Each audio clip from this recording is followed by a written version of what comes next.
Hello guys, this is Mr. Aeen's student, Danny, and I'm going to be reading to you a book from Mr. Aeen's series called Dark Tales of Cursed Children.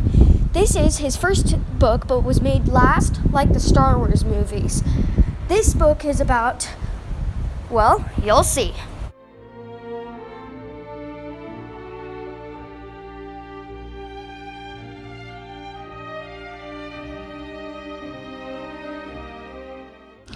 Chapter 1, The Veil, September 23rd, 2011, Friday. The only comfort Rage found in killing himself was that he couldn't see the bottom of the cliff. There was always a white, thick fog from the bay surrounding the mountains. Maybe that's why they called him The Veil. She stood just a few yards behind him, with her arms crossed, watching him with those pastel blue eyes. He could never go through with what she'd asked him to do. He wouldn't even know how to do it. God, it was so cold up here with the wind, he thought. Rage wrapped his arms around himself and shivered. Something wet touched his nose. He looked up and saw the snow slanting towards him. "How long are you going to stay like that?" she said in that calm voice of hers. It didn't matter if she was happy, sad, or angry. Her voice was always calm and cold. "Leave me alone, Haley," said 13-year-old Rage through chattering teeth. She told him earlier what would happen if he disobeyed her request. The rustling of leaves sound would grow strong in his right ear until it gnawed away at his brain, and the limp in his left leg would worsen until he couldn't walk anymore. He'd end up like a vegetable in a coma, except he'd be conscious through the whole thing. No, it was better to kill himself now. "Just do it, you coward. You're an idiot, Rage," she said in that monotone voice. "That's why no one has ever loved you. Your own parents didn't want you. Maybe it's best that you kill yourself. Nobody would ever miss you. You'd be forgotten the next day." Rage turned his head to look at her one last time. God, she was so beautiful, he thought. He'd missed looking at her face. His honey-colored eyes turned teary, and his vision of Haley became blurry. "Why do you have to be so cold?" he whispered in the wind. He knew she heard him. "Why do you have to be so mean, when you love me so well?" Haley's eyes narrowed in anger. She released her crossed arms and walked towards him ever so slowly. Her face was now inches away from his. He couldn't sense her breathing on his own face. Maybe the cold wind had numbed his skin. "Why won't you just do it? You'd be cured of your limp. The noise in your head would go away, and you'd always have me to love you. No one else will ever love you like I've loved you. Why isn't that good enough for you?" "You know I can't do what you asked me to do," said Rage, sniffling as a single tear slowly streamed down his skin. She wiped his face with the back of her pale white hand. He didn't feel anything. He never truly ever felt her, but she made the pain and suffering go away. When she was near him, that horrible sound of rustling leaves vanished, as it did now. He sighed in relief again. The pain in his bad leg was gone, like a miracle. "Doesn't that feel good, Rage?" she said, her skin still on his face. Then she looked up into his eyes. They were like thick, blue cement walls. Even though she told him her deepest, darkest secrets, he couldn't help but to feel that she was always hiding something from him. "How is that even possible? Doesn't it feel good to be so close to me, not to suffer anymore?" "Yes," he managed to whisper, savoring the sensation of not feeling any pain or suffering. Haley's golden hair, braided like the Celtic, curved around her soft neck and hung down from her collarbone. She ran her fingers through his wavy copper hair and smiled. That was the only time she looked human. That smile transformed her into someone who was the opposite of her. It made her look gentle and loving. That reminded him of the first time he fell in love with her. He remembered it clearly. It was back in September. She had laughed at one of his stupid jokes. He fell in love with her then. When she laughed, he forgot all the misfortunes of his life. The sound of her laughter was unlike anything he'd ever heard. It was real, joyful, and addicting. That was the only sound he ever wanted to hear. But that smile didn't last very long. Her face turned back to being emotionless and slightly angry. She never broke eye contact with Rage, but he never really saw her. Haley parted her soft, rosy lips slightly to let them touch Rage's lips. There was no warmth in her touch. "Don't you love me, Rage?" "I did," he said, his lips touching hers. Then he stepped back standing on the very edge of the cliff. He could hear the movement of loose rocks under his shoes as they tumbled down the side. "I did in the beginning, when you hadn't told me your dark secrets and your sinister intentions." "What sinister intentions?" she said softly, ridiculing him. "You know exactly what," he replied indignantly. Haley stared into his eyes with a piercing force, trying to control him like a puppet. It frightened Rage. He wanted to step back, but there was no room. "I only want justice for the wrongs done to me. You're the only one who can help me, but you won't." She almost sounded like she was breaking into tears when she said the last word, but she composed herself. Now she looked angry. Her eyebrows slanted in the pale moonlight, reflected off of her pastel blue eyes. "So this is how you repay me for loving you? You're the reason I can't get this noise out of my head," he shouted at her. They stared at each other for a long moment. The wind was strong now, blowing towards him, trying to push him off the cliff. But she stood there like steel, unmoved by it at all. Rage, this is the last time I'm going to ask you. Will you help me or not? Rage felt paralyzed. He wanted to cry. He wanted to be free. He didn't want to suffer anymore. He wanted to embrace Haley and kiss her. He wanted to love her again like he had in the beginning. He missed that Haley. The Haley before the dark secrets. He wanted to be a normal kid. All he managed to do was shake his head. The rumbling of thunder from far away broke the silence. Now she began to really terrify him. Haley started to laugh hysterically, her hands up by her cheeks. Rage was confused. He thought he'd love hearing the sound of her laughter, but this was different than before. She was laughing like she had heard the funniest joke man had ever said. Tears flooded her face and ran down her cheeks as she continued to stare at him, her body convulsing. It seemed like she couldn't control her laughter, he thought, and suddenly he understood. She wasn't laughing at all. This was how Haley cried. He had never seen her cry before. Now it was real. Whatever she was still hiding behind those blue guarded eyes had seeped through, but he'd never know. Watching Haley cry was the last thing he'd ever see. Before he could comprehend what was happening to him, Haley had shoved him hard in the chest with both hands. He didn't understand it until he was free falling off the cliff. Rage felt his death through the thick white fog at the bottom of the veil. Chapter 2. The Fog. August 26th, 2011. Friday. 13-year-old Rage Marr breathed very slowly inside his tiny, dark closet. Miss Swan, the matron lady of Lady Grace Orphanage, had uncanny hearing. Some of the younger kids at the orphanage believed that Miss Swan could hear you in your dreams, and if you had bad dreams, she'd come to your room to smack you. Of course, that wasn't true, but the older orphans loved to mess with the little kids. Rage's legs were cramped in the tiny closet, and his bad leg really hurt. He didn't know what happened to his left leg, but as long as he could remember, he'd always walked with a freaky limp. Sometimes he wished the old man had never found him in the dumpster, where his mother or father had abandoned him to die. He didn't have any friends at the orphanage anymore. They were all adopted by families, except for himself. Nobody wanted a crippled kid with tightly weaved copper hair. The older orphans called him Edgar Allan Poe because of his hair and because he kept to himself like a weird freak. Rage stopped making friends. What was up way? They'd leave him soon enough, and he'd still be there. It was time to turn the page now. His tiny flashlight was dying, and he could barely make out the words on the page. The Hobbit. He loved to read. It was one of the few things he excelled at and enjoyed. Reading was an escape for him from his own life, but Miss Swan hated it when he read. He'd been smacked across the face many times for being caught reading. She'd burned all his books in front of him one day. She told him that there was nothing productive about reading fantasies and lies. She'd added, you could be helping out around this place by cleaning toilets, mopping the floors, taking out the trash, or doing shopping. So now he read in hiding. The other 5 younger orphans were fast asleep and wouldn't tattle on him for reading. It was his job to make sure they were fed, cleaned, and put to bed. He couldn't wait until school started again in a few weeks, this September. He'd be an 8th grader at Sorrow Springs Junior High School. He knew the other kids at school would stare at him and make fun of his limp, but it was better than being stuck here under Miss Swan's thumb. Rage heard the rumbling of his closet door sliding open before he saw it move. His heart raced in his chest again. Instinctively, he put his hands up near his face. Surely enough, the blows came down hard on his head. Miss Swan never used a clenched fist. She liked to slap with her open palms, using both hands. She said her open palms covered more surface area on his face. Rage rolled into a ball and tucked his head between his forearms. While he waited for the beating to end, he liked to count the number of blows.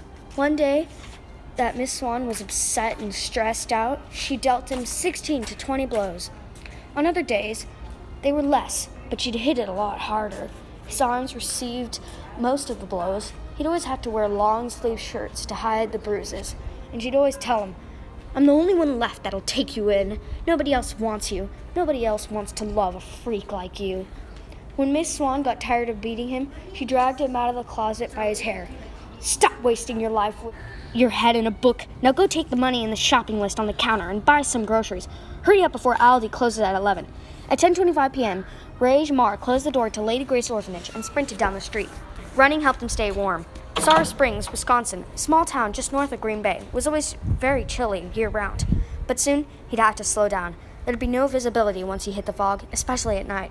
A thick layer of fog coming in from the bay always clung to the outskirts of Sar Springs and the local mountains, the Vale. Tonight, he'd have to risk it, though. He was surely guaranteed another beating if he didn't make it to the grocery store in time. The night was beautiful, he thought. Without any city lights to interfere, the night sky was lit with millions of stars. He liked to imagine that someone had spilled white powder on a black tablecloth that was the sky.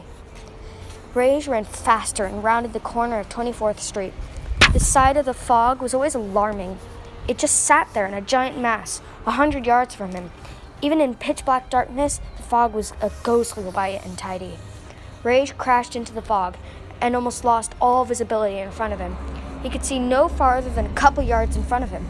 He slowed down to a jog. All was quiet except for his footsteps on the gravelly sidewalk, and then he heard them. Extra footsteps. He couldn't tell where they were coming from. It sounded like they came from all directions. They grew louder than his footsteps. Before he could slow down, he had run into something dark and woolly. Rage fell backwards and landed on his back. Now all the footsteps had ceased. He felt scared and claustrophobic in this thick fog. His heart began to pound again. The footsteps started again. This time they were slower and more cautious. He could make out the outline of a tall, dark figure approaching him. Rage sat up and looked, paralyzed to run away. The dark, tall figure stopped in front of him. He wore a shaggy wool coat and was hunched over. His face was covered in a long, matted beard that seemed to blend in with his coat. His face was full of pockmarks, and his black eyes were set inside his bony face. His narrow, long nose made him look like a hawk. He looked down at Rage with intense eyes that seemed to pierce through him, as if he was looking at something behind Rage. His long, dirty, matted hair framed his face evenly. "Oh, pardon me, little boy," he said in a voice that sounded like rusted iron wheels grinding. "I didn't mean to run into you. You shouldn't run in this kind of fog. You know, you can get hurt. Please excuse me now." Then he laughed at Rage with a dangerous tone and walked past him. A terrible stench, like sour milk, followed the man. Rage crumpled his nose and faced away. And then he saw it behind him. The homeless man must have dropped it when they bumped together. "Excuse me," shouted Rage. "I think you dropped your book." Silence. There was no footsteps. The man had vanished into the fog. Rage picked up the black book and stood up. He examined it and felt the soft leather cover. Musty smell, like it had been sitting in an attic for hundreds of years. It didn't have a title that he could make out. Rage placed the book between his arm and his ribcage and started to run again. He had to make it to the grocery store before they closed for the night. Chapter 3. The Collector. August 26th, 2011. Friday. Rage returned to the orphanage at 11:33 p.m. He walked back for nearly 2 miles carrying 4 bags of groceries. He kept the black book tucked under his shirt. He couldn't risk Miss Swan seeing him with another book. The orphanage was dark when he stepped inside. That was a good sign. It meant that Miss Swan had retired to her quarters. He tiptoed to the kitchen and put away all the groceries without turning on the lights. Then he walked gingerly to the creaking floorboards and found himself in his room. Well, a room that he shared with 5 others. They were still fast asleep. Rage changed into his pajamas, brushed his teeth, and slid under his covers, with the black book hidden under his shirt. Every minute felt like a day, ever since he found the black book. He couldn't wait to get back to read it. It spoke to him. He heard a voice in his head beckoning him to open the book. It was a soothing voice. It was a gentle voice. It was a loving voice. It called out his name. At midnight, Rage pulled the covers over his head and turned on his weak flashlight. The front cover had no title, but he was wrong. When he brushed his fingers against it, he could feel the carvings on the leather. So he read the title by feeling for the letters. Dark Tales of Cursed Children. That's good. Now open me. His heart had not slowed down since the first time he heard the voice. "You know I will," he whispered to himself. "Now read the first page. You may not go further until you understand. The first page." Rage opened the book to find the first page and flashed his light on it. The writings on the first page were written by hand using ink. The entire page was stained with brown and rusty spots. He tried to check the rest of the pages. No, you can't yet. Be quiet. Rage turned to flip the page over, but it wouldn't move. It was as though the first page was glued to the next page. Then he tried to open the book to a random page, but all the pages behaved as though they were glued shut to each other. Fine, he sighed in defeat. He began to read the first page. "If you are happy with your life, then close this book and burn it. Do not read another sentence past this one. You will regret it for the rest of your short, miserable life. But if your life has been filled with misfortunes, pain, and bad luck, then this is the book for you. You must be absolutely confident about your choice to continue reading this book. This book will change your life once you finish reading it, but you must only read one story for it to work. The rest of the stories are for other miserable souls like you. If you don't, terrible things will be in your fate. Once you finish reading one story in this book, all the things that you ever needed and have ever longed for will come true. Read me when it's late at night, when most souls are asleep. Read me in the darkness. Do not share me with another. Do you understand? Well, do you understand? Yes, I do, whispered Rage. Do you wish to continue reading? I do, said Rage, more out of sheer curiosity than actually believing this was actually happening. Good. There's one last thing you must do. Spill a single drop of your blood on the first page to seal the deal. No, this is crazy. I'm not going to do that. This isn't even real. Fine. Then leave the book under your bed and she will get it when you're asleep. What? Who will get it? She, the collector. The one who gathered all these stories in the book. She's outside by your window, waiting for you to make a decision, and she's getting angry because you're taking too long. She followed you home in the fog. Stop it, I don't believe you. Now you're creeping me out, said Rage in a shaky voice. You think it's strange that you're talking to a voice in your head, so why is it hard to believe that the owner of this book is waiting outside your window? Go ahead, look outside. The tiny hairs on Rage's arms and the back of his neck began to rise. He felt a tingling chill run through his body. He was terrified. The pounding of his heart in his rib cage and blood coursing through his ears were deafening now. He moved the covers and slowly got out of bed. The room was dark except for the dim street light filtering through the green curtains of his window. Rage's hands were shaking as he went for the curtains. He pulled them aside and immediately gasped. Then he ran back to his bed and hid under his covers. It was true. She was outside his window. He couldn't get her image out of his mind. Her skin was chalk white, and she wore a dirty white nightie that was tattered and shredded. The torn pieces of cloth and lace flowed to her side in the night breeze. She swayed back and forth as if she was a dead body cemented to the bottom of the sea in a violent storm. Strands of her silver blonde hair slowly flowed around her face with a will of their own. Her head turned slightly to look at him. Her eyes were milky white, but Rage knew that they were looking deep into his soul, and her little pale hands were up against the window. Hurry up and decide before she comes in. You don't want her to get mad. He could hear voices by the window, like she was trying to open it. They sounded like branches scraping on the glass. Rage pulled the covers to the side and sat up in his bed. Oh, God! The curtains were blowing away now. She had opened the window. Rage panicked and pulled out the entire drawer of his nightstand. He sat in on his bed and fumbled through the contents, looking for a sewing needle. Hurry! She's really angry with you. Rage looked up. She was sitting on the window pane, her curtains dancing in the breeze, covering and exposing her face rhythmically. She had one bony leg inside the room, and the other was outside. He found the needle. Now, where was the damned book? He moved the covers off the bed and found it. She was inside now. Her face was wrinkled in anger as she walked towards his bed with heavy thumps. Rage quickly poked his thumb and squeezed a drop of blood on the first page of the book. For a quick moment, he felt her icy still hands around her neck. And then suddenly, it stopped. She was gone. He could hear the curtains flapping in the breeze. He got up, closed the window, and pulled the curtains shut. That was close. Now it is time to read your one and only story in the book. Do not read any others. Do you understand? Yes, he said as he slid back under the covers. He realized some of the younger orphans had stirred in their sleep, but fortunately no one was awake. Rage flashed light on the first page. He saw his own blood, darker than all the other stains on the page, before he tried to flip the next page. As if by magic, it moved. He began to read the story, titled Abandoned. As soon as he read the first page, he began to hear a strange sound in his right ear. It was very faint, but it reminded him of the rustling of leaves.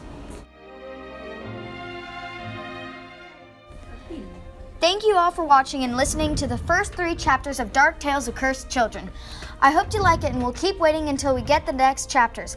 Feel free to check out Mr. Aeen's other videos of him fooling around.